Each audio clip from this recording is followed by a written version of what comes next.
Hello friends, good evening. It's a Friday evening.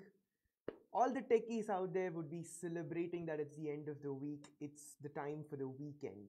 But my viewers, for all of you, it's that time of the week when you get really busy because during the weekends, you're going to have maximum number of classes and you're going to study the most. That's what I presume.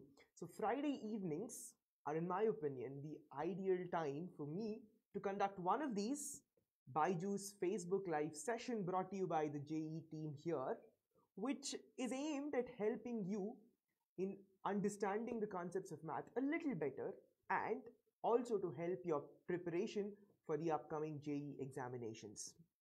Well, this is the beginning of an academic year. We've just entered 11th standard. People from 11th have just moved into 12th standard, and the JEE examinations are a good 10-11 months away from here. So this is the time when you will start preparing in a very nice way, without rush, without a lot of stress and pressure. And this is where, when we start, we will be looking at the chapters that are at the beginning of your 11th and 12th standard syllabus. Well, before we get into the nitty-gritty of the concepts that I will be looking at in this particular session, let me try and burst a few bubbles which are there, which are general misconceptions that people have about mathematics in competitive examinations. The first thing that people think when it is about mathematics in competitive examinations is that mathematics is all about shortcuts. Now, this is not exactly true.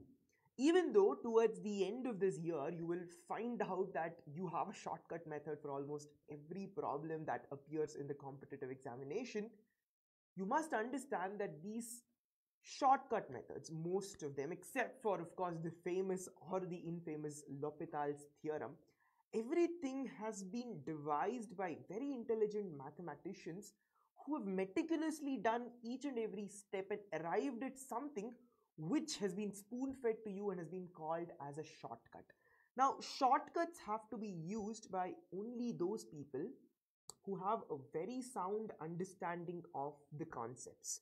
People who do not understand the concepts, for all of you, math will end up becoming rote learning because you do not understand the concepts. Someone has given you a formula and you try and memorize this formula and then apply this formula to the problem that has been thrown to you, and it works once or twice, and then in the exam hall, what happens is you enter this zone of panic and confusion and stress, and you substitute a negative sign with a positive and you get the answer completely wrong. So this is one thing that you must remember when you're preparing for competitive examinations, especially mathematics.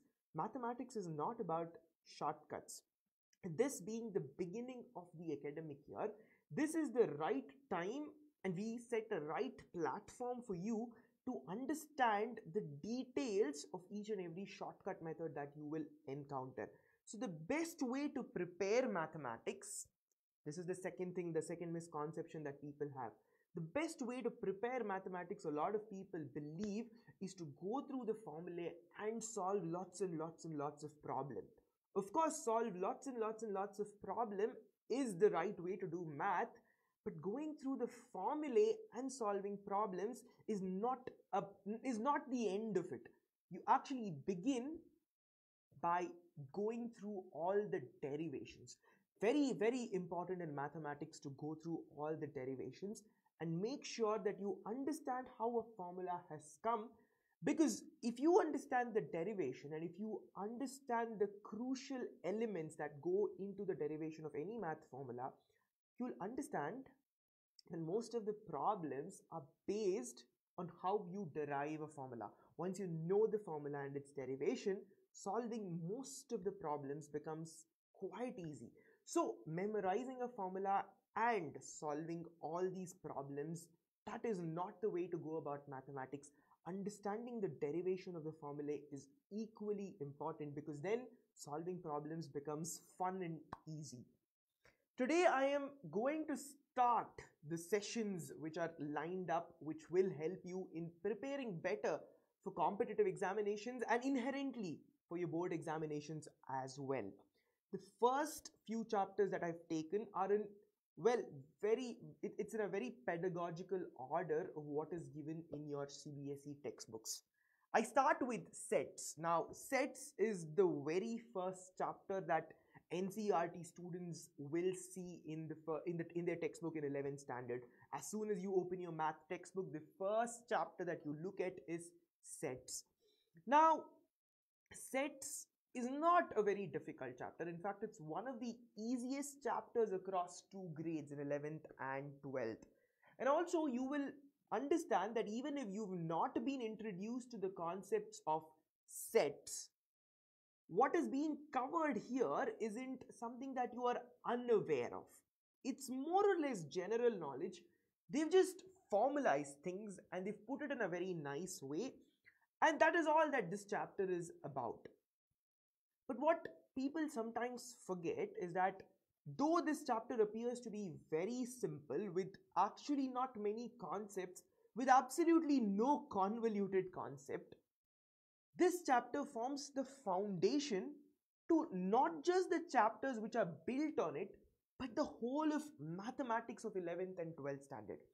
It is quite mandatory for you people to understand what is happening in sets. Why are Venn diagrams important?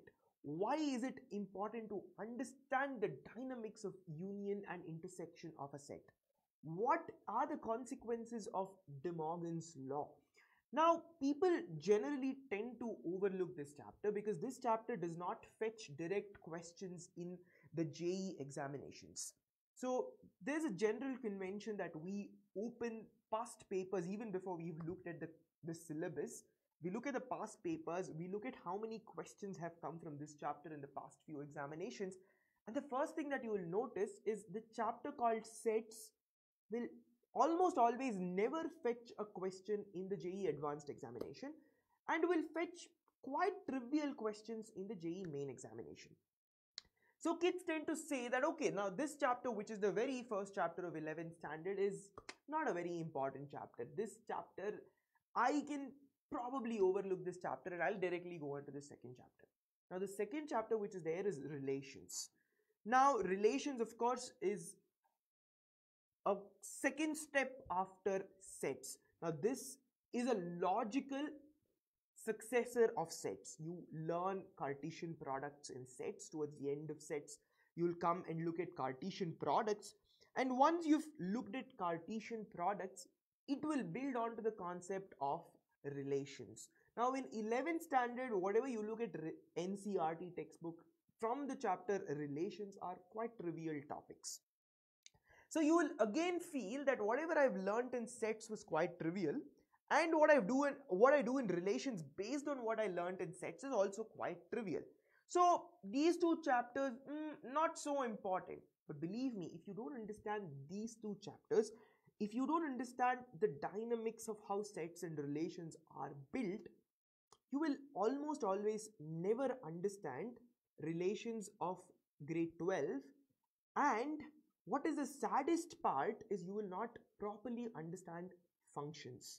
Now, functions is basically the backbone of mathematics. As you go into higher mathematics, functions become the backbone. If you don't understand what happens in functions, I mean, you definitely will not be able to enjoy mathematics. And unless and until you enjoy mathematics, you will not be able to solve problems in mathematics, which will translate to not scoring marks in mathematics, which will translate to not getting a seat in the college of your choice. So it's important for you to enjoy mathematics, and functions forms a very crucial element in the whole process of enjoying mathematics. And to understand functions, it's quite mandatory that you understand sets. So there are very few concepts in sets. You begin with what is a set, you begin with how is a set represented. Now all these are things which will never be tested in a competitive examination. But if you don't understand these things, as I said, going ahead life will become very difficult. So the concepts of sets such as subsets, union of sets, complement of set, and based on these there are De Morgan's laws, and then there is of course operations on sets, and finally they close that chapter with Cartesian product of sets. All these are really important topics, and they will not consume a lot of your time. You can understand these concepts very soon, and you can sort of, remember these concepts if you solve these problems by understanding them. Though I had told you that derivations are very important, this chapter on sets will not have as such any derivation. Even De Morgan's law, which have to be proved, can be proved very easily. There's no derivation as such in this chapter on sets. So I have spoken about competitive examinations. I've said that in the JEE main and advanced examination, sets will not fetch direct questions. But of course, when you're going to give your 11th standard examination, examiners will definitely ask questions from sets. One interesting question which comes from sets and which students normally find difficult are these prove that kind of questions, wherein you have to take a general element, say that this element belongs here and this set is a subset of that, so this element also belongs there. There are these procedural questions. Now you might be wondering, why are these procedural questions important? And this question that I've posed is a rhetorical, because I've already answered this question. I've already told you that all these procedural methods are quite important in developing a mathematical thought process. A mathematical thought process that will help you understand formulae better. Mathematics will start talking to you if you understand formulae, and when mathematics starts talking to you, then problem solving becomes trivial. Believe me, if mathematics talks to you, if you look at a formula and you are able to understand what is the language of mathematics that is being conveyed in this particular formula, then problem solving becomes really trivial. Again, sets is a chapter which does not have any shortcut methods as such, because the methods itself are very short. You don't have to ask for a shortcut method in sets. So we move on one step further. Following sets, we have relations, and following relations, we have relations in grade 12. So to those students who are fresh and new in 11th standard now, who are enthusiastic about covering more and more concepts, who are not worried about what is covered in school today, what is covered in college today, but let me go through the whole of mathematics, don't stop at relations of grade 11. Open a 12th standard textbook and go through relations of grade 12 as well. Because what is there in relations and functions of grade 11? Well, that's absolutely nothing. They define what a relation is, they define what a function is, and they end it there. Now, that is not how you learn relations and functions. Because once you understand what a relation is, if you have to appreciate what a relation is, you have to look at the types of relations. You have to look at what a symmetric relation is, what a transitive relation is, what a reflexive relation is, and all these things will come in 12th standard. By then, a lot of the population would have forgotten what they have seen in 11th standard. They would have just forgotten that the definition of relations comes from the definition of Cartesian product. So people would have forgotten sets because you're not giving importance to sets. That's how our mindset is. And so we forgot relations and its definition. And in 12th standard, you're directly bombarded with a question which is about reflexive relation, which is about transitive relation, which is about a symmetric relation. Now, when such questions come, and believe me, these questions do appear in a JEE main examination, and also these questions will appear in your 12th standard board examination. Now, more often than not, a question from relations is a 6-mark question in your board examination. If you don't understand the steps and the methodology in which you have to approach a relations question, which actually comes from your 11th standard knowledge, not from 12th standard knowledge, but from your 11th standard knowledge. If you've not grasped your 11th standard understanding of sets and relations well, 12th standard relations becomes difficult. So there is no harm in opening a 12th standard textbook as soon as you've seen the definition of relations in 11th standard and going through slightly advanced topics from an 11th standard point of view. I believe that none of you here are preparing for the 11th standard examination. All of you have taken that this is a 2-year game. The end result of this game is going to be at the end of 2 years and not at the end of 1 year. There is no intermediate step here. What you do in your 11th standard is not going to be of much importance in any way. So you might as well learn mathematics as a whole, learn relations and functions as a whole. So look at relations of 11th, move to 12th standard, look at relations of 12th standard, absorb as much as you can from relations of 12th standard, because relations of 12th is very trivial. A 17-year-old, a 16-year-old 11th standard student should be definitely able to see through the relations concepts in 12th standard as well. So sets relations of 11th and move to relations of 12th, and then come back to functions of 11th standard, because they define functions in 11th standard. And functions is not a trivial topic. Functions is slightly convoluted, and I've already told you functions kind of forms the crux of mathematics.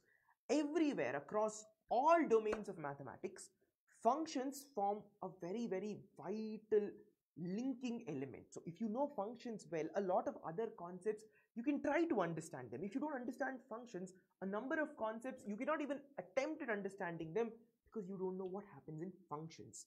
So understand the definition of function really well in your grade 11, and then if you are a really smart kid who has understood relations, who's understood the types of relations, who's understood sets very well, who's understood functions very well, move on to 12th standard and look at the types of functions.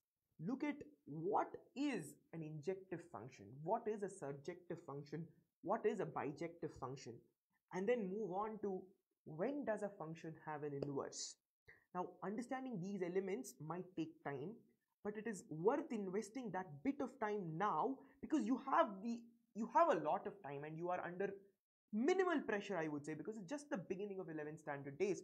So you are under minimal pressure at this point of time, and you can actually venture out into the wild and see what is out there, explore mathematics, enjoy the beauty of mathematics, which will not be the case 3 months down the line, because a lot of examinations would have happened, you would have had your class tests, your quarterly examinations, and then you would have scored a little less marks in that. Your parents would have got a little upset, your teachers would have got mighty upset. A student who had 100 marks in 10th standard is suddenly scoring a 60%, a 70%, you're going to be put inside the pressure cooker. That's not the scenario now, because at present you're under no pressure. Enjoy and understand the beauty of mathematics. Functions, quite vital if you have to appreciate the beauty of mathematics. So go through functions now, even if you don't understand the nitty-gritty of functions. What is a 1-1 function, an onto function, a 1-1 onto function? Even if you don't understand the details of this, the fine details of this, it's okay. You can still go through this and try to make an attempt to appreciate the mathematics. Sets, relations, functions. Well, questions do appear in the IIT main and the advanced examination from functions. Plenty of questions come from here. And to be very honest, questions from functions are not very easy to solve, and there are no shortcuts to solve questions from functions. You have to have a very sound understanding of the function that has been given to you. One shortcut which I like, I am not a proponent of shortcuts. I will never ever tell my students to follow shortcuts, but there is one shortcut which I'm a big fan of. I'm a big advocate of this shortcut called graphing.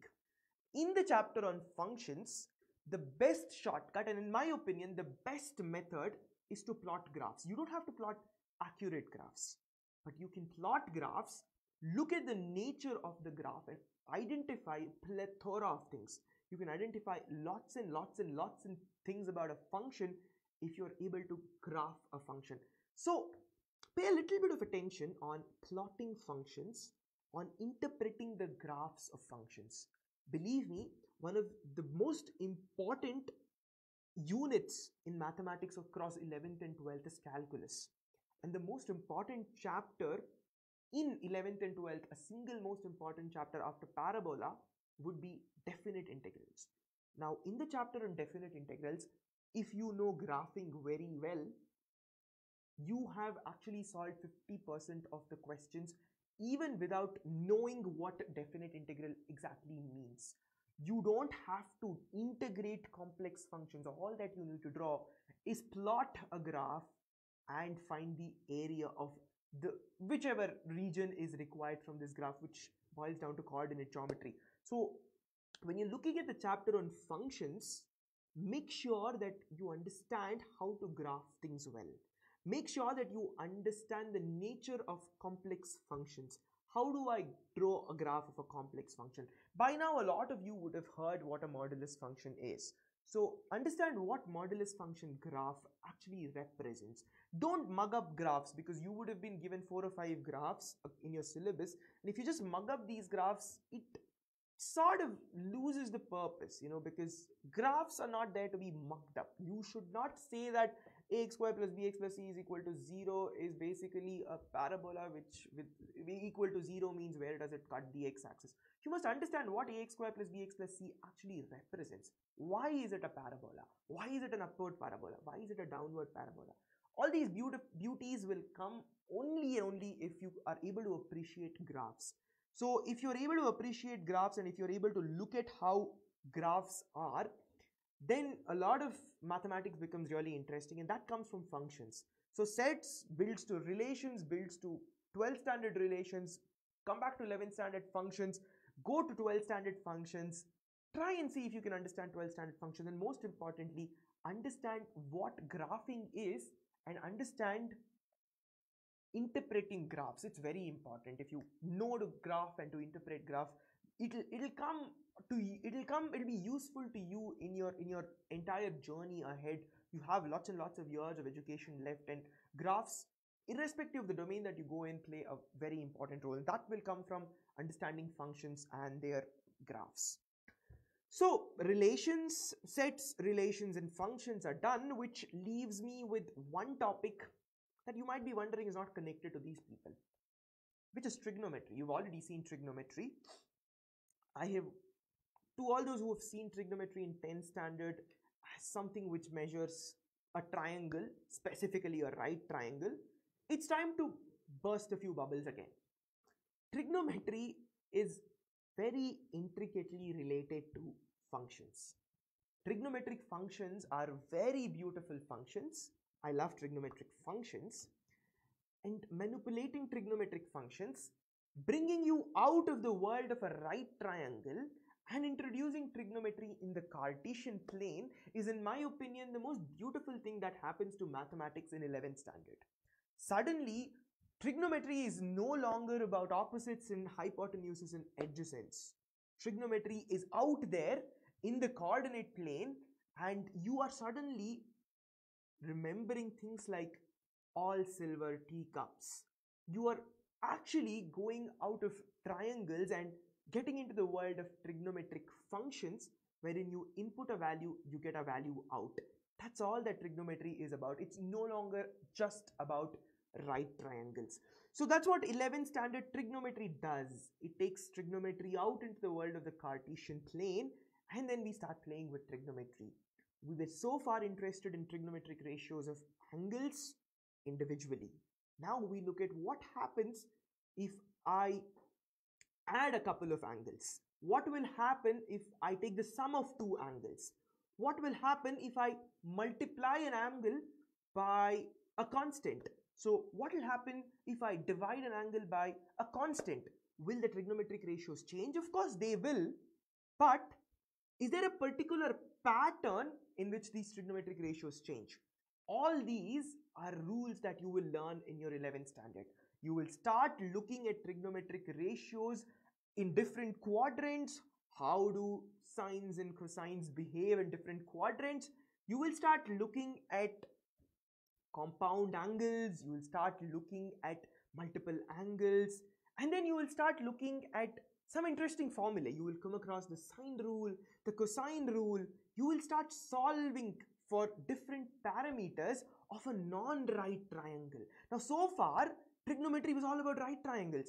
But trigonometry is going to come back to triangles after it has explored the whole coordinate plane. But then it's not going to restrict itself to right triangles. It's going to move one step further and go away from right triangles into the world of just triangles. I am given a side of a triangle, an angle of a triangle, another angle of the triangle, and I can find out the rest of the parameters of a triangle. Interesting, isn't it? Suddenly, trigonometry will break all the chains in which it was sort of, captured in your 10th standard, and suddenly it comes out into the free world wherein trigonometry has no bounds. And understanding trigonometry becomes very vital for a multitude of reasons.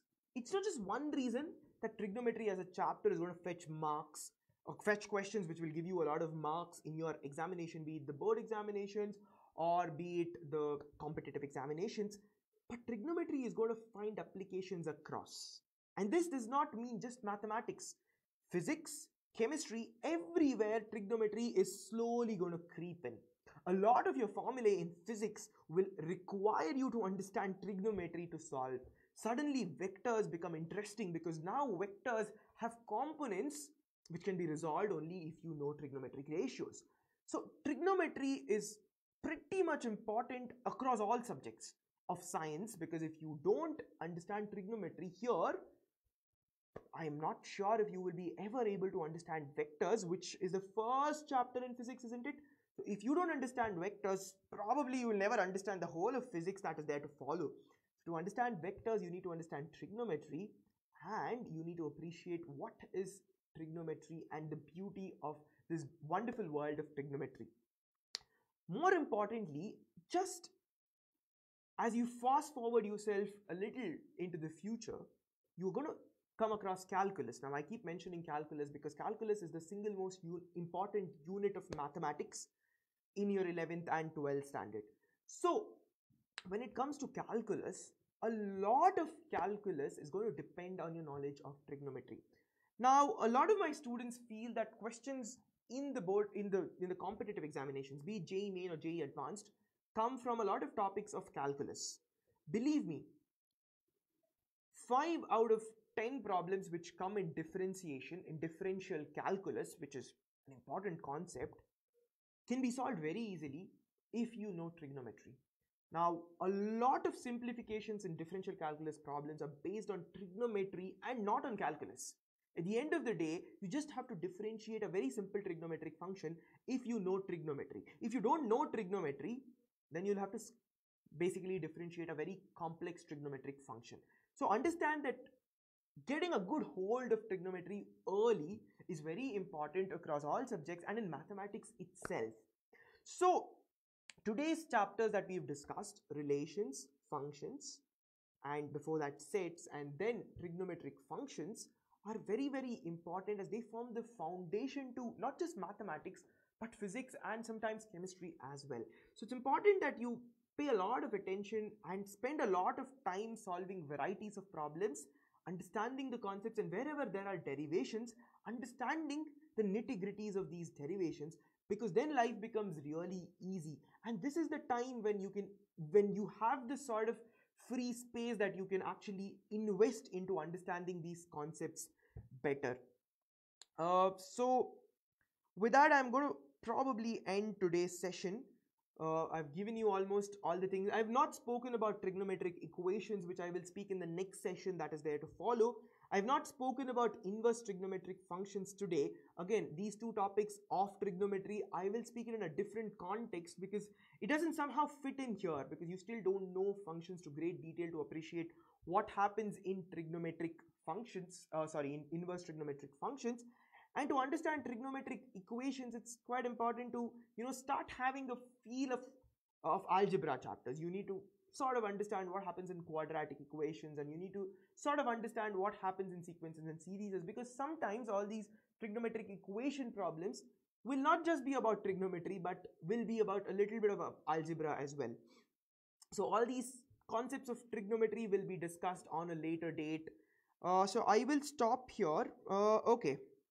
I have a few questions here. Very interesting questions. Questions which I should have answered before talking about sets, relations, functions, and trigonometry. Very generic question. So Harshit Grover has asked me a question as to which section to attempt first in PCM. So Harshit, I guess you are in your 12th standard. Probably you know a little bit about your competitive exam format. It's like a competitive exam will have a single paper for physics, chemistry, and math. Stipulated amount of time given for all the 3 sections. You have to solve all the 3 sections within that time. So it's important to sort of get into your mind, which section do I solve first, which section do I solve first, which section do I solve last.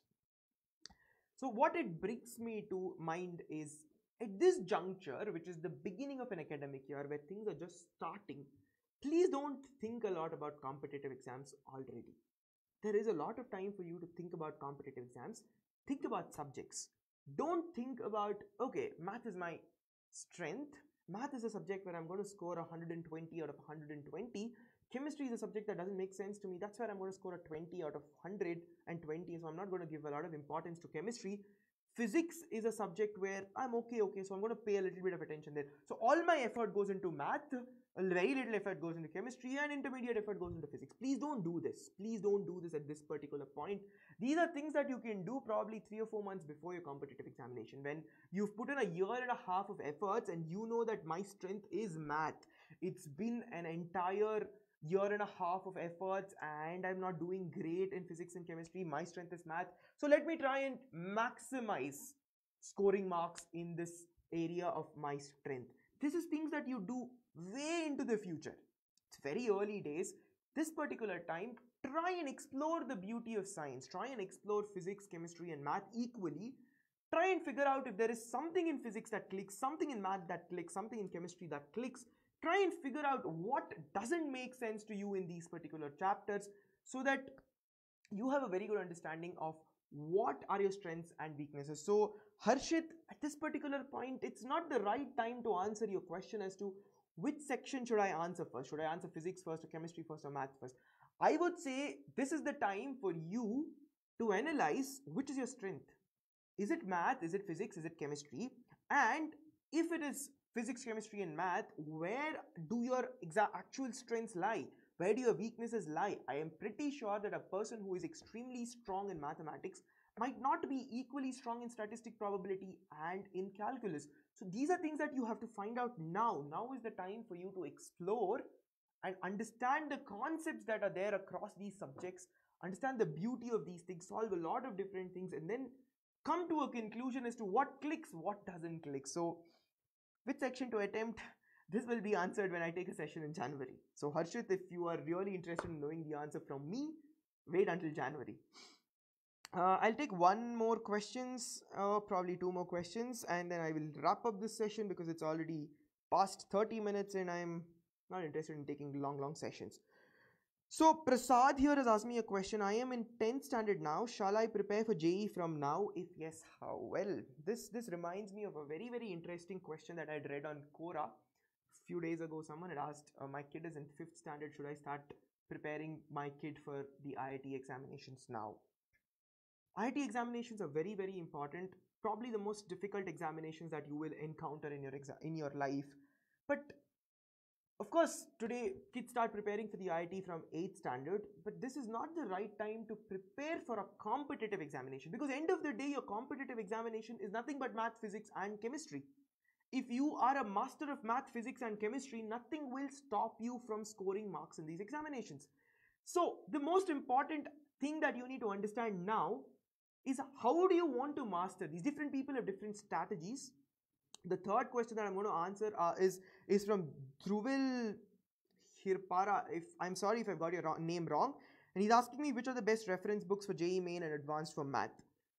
So I'm going to answer these two questions simultaneously because it's very important that you understand the mode of learning that strikes the most to you. We at BYJU'S believe in video learning. So if you are someone who is a proponent of video learning, if you feel that when someone teaches you and looking at that person teach you strikes a chord with you, click the link that we've shared below this particular video and download our app and go through the material that is given in our app, because video learning, there's no one who makes better videos than we make here at BYJU'S. So you can go through our videos, and if video learning helps, well then you can clear competitive examinations by getting a beautiful understanding of the subject through videos. We believe in making sure that you understand the concept. So if you're in 10th standard, it is important for you to understand the concepts very well. Plus you're going to give a board examination this year, I guess. So it's more important for you to not focus on competitives, but focus on understanding the subject. If textbooks are what strikes a chord with you, well, the Bible is NCERT, definitely. So you have to go through NCERT textbooks really well. NCERT textbooks, if they are not enough for you, then come to us, like people like BYJU'S. We are here to give you all those supplementary pieces of things that will help your preparation. We've made a lot of material, we've a lot of videos, we have a lot of question banks. We give sessions like these wherein people like us who know the subject a little, who have a little bit of experience training students to attempt examinations, can give you small bits of information about how better to prepare for the examination. So, Prasad and Dhruvil, both of you, important to understand what strikes a chord. What is the mode of learning that helps you the most? Is it videos? Is it textbooks? If so, go to NCERT. If not, come to us for BYJU'S. And please understand that competitive examinations are, at the end of the day, nothing but physics, chemistry, and math. So if you know physics, chemistry, and math, and if you can solve any problem that comes in physics, chemistry, and math, competitive examinations should not make you lose a day's sleep at all. It is something that is going to be very easy if you know these concepts very well. So I've already taken about 35 minutes. I cannot speak any longer. If you have more questions, write to us. We will answer your questions. If you've subscribed to BYJU'S app and if you have doubts, you can call us. The mentor team here will support you, solve any doubt that you have. If you've not subscribed to BYJU'S, the learning app, give it a shot. There's no harm in trying. You'll watch a lot of YouTube videos. Consider this as an interesting YouTube video and watch. And if you like, do subscribe. So have a nice evening. It's a Friday evening. It's a time for all of you to prepare well over the weekend. It's a time for the techies to rest. It's not the time for you to rest. It's a time for you to prepare really well and use your weekend wisely. I'll see you very soon. Bye-bye and have a great evening.